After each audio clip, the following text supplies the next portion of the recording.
Howdy. I don't know when you're listening to this or watching this, but good morning, good evening, good afternoon, whichever one applies. This is my presentation of defense of dredging. Introductions. Hopefully, y'all know me by now, but my name is Wolfie Cover if you don't. And again, I'm talking about dredging. What is dredging? I know through my survey that half the people who took the survey do not know what dredging is, and so this is why I'll shut up. Dredging is defined as the removal of sediment and debris from the bottom of bodies of water by the NOAA. So essentially, in other words, you're taking the sediment from the bottom of oceans and other bodies of water and you're just picking that right up. Is dredging bad for the environment? In recent years, environmentalists have argued that dredging is bad for the environment, which caused a minor debate about whether dredging should be implemented or not.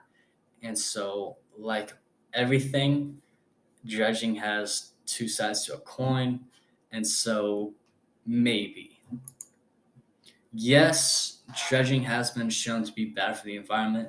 Studies show that dredging agitates sediment, which releases heavy metal pollutants. Heavy metals, such as mercury, and the name they're heavy, and so they sink to the bottom of the ocean. And so they end up in that sediment.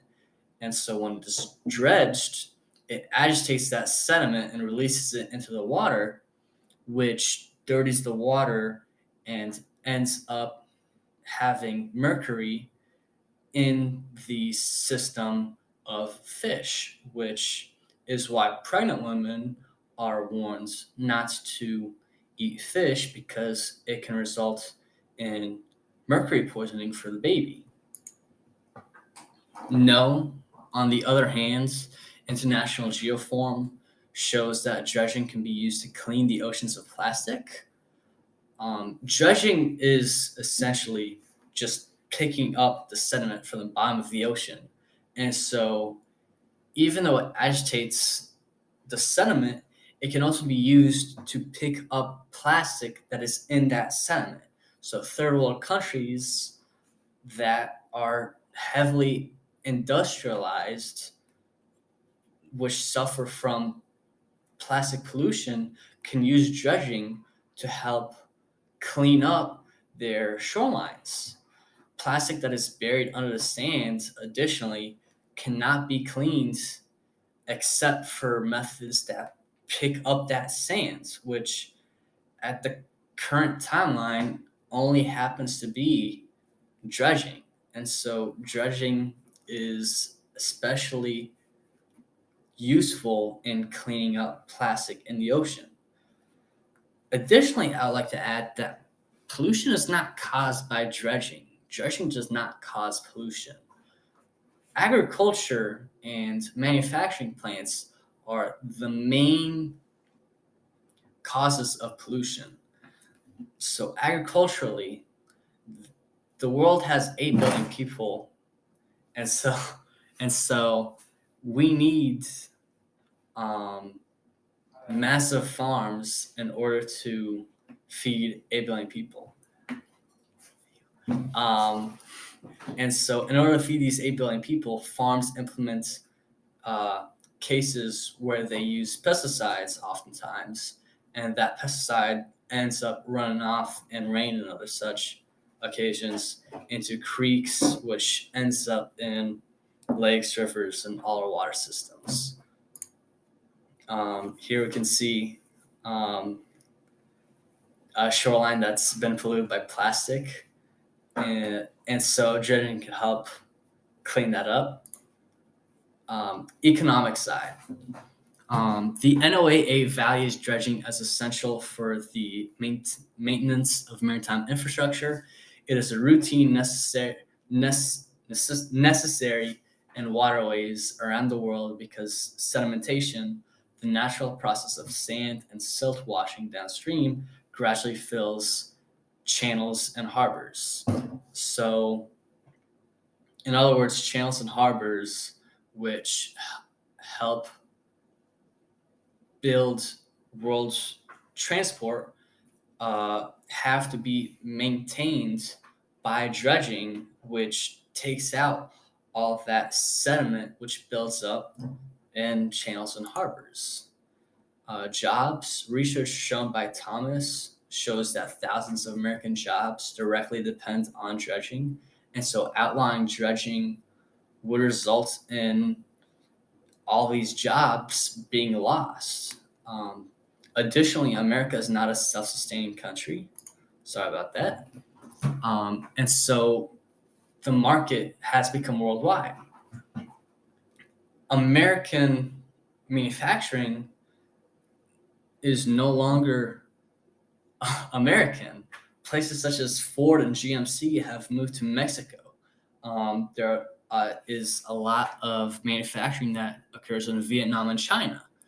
America just doesn't have the manufacturing capacity to support 330 million people. It also allows for the safe passing of cargo ships. Cargo ships are those giant ships that carries all those boxes. Those boxes have all your Amazon packages and all your cars from Germany, all your purses from Italy, and so allowing the safe passing of cargo ships allows you, a consumer, to be able to access all those specialized goods. And here's an example of a cargo ship. Why it affects you? Again, consumer goods. Being able to dredge allows cargo ships to access major ports, one such as Tulsa, which connects to the Gulf of Mexico, which allows you to be able to access, all these specialized goods. It makes life easier. If you ever ordered anything online, through Amazon, that had to do a lot with dredging. Also, if you've ever eaten an avocado or a mango, most likely those haven't been grown in the United States. And so being able to have that worldwide market allows American consumers to be able to access all these specialized goods. Um, Audience questions. Why did I choose this topic? So, funny enough, I really enjoy fishing. Fun fact about me. And so I wanted my topic to be, in the beginning of the semester, something that revolves around fishing. It's probably my main uh, hobby. And so I originally chose ocean health, but kind of find out that ocean health is really broad. And so as time went by, I just decided to go with one section of ocean health, and that just happened to be dredging because I just had the most sources for dredging at that time. Are there any stakeholders specifically against dredging? And if so, have they been successful? Yes, there are stakeholders specifically against dredging. Um, there are no major corporations that fund fighting dredging in, federal court or whatever.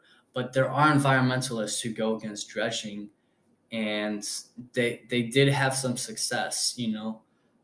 Places such as Washington have seen uh, laws that could have been passed that outlaw dredging. I know that a lot of states in the United States happen to outlaw dredging because of environmentalist support, which happened to ban dredging in many states in the United States. So there are stakeholders that go against dredging. Sorry. Um, and yes, they have been successful to some measure of a degree. Um, Here are my works cited, and thank you for listening to my presentation.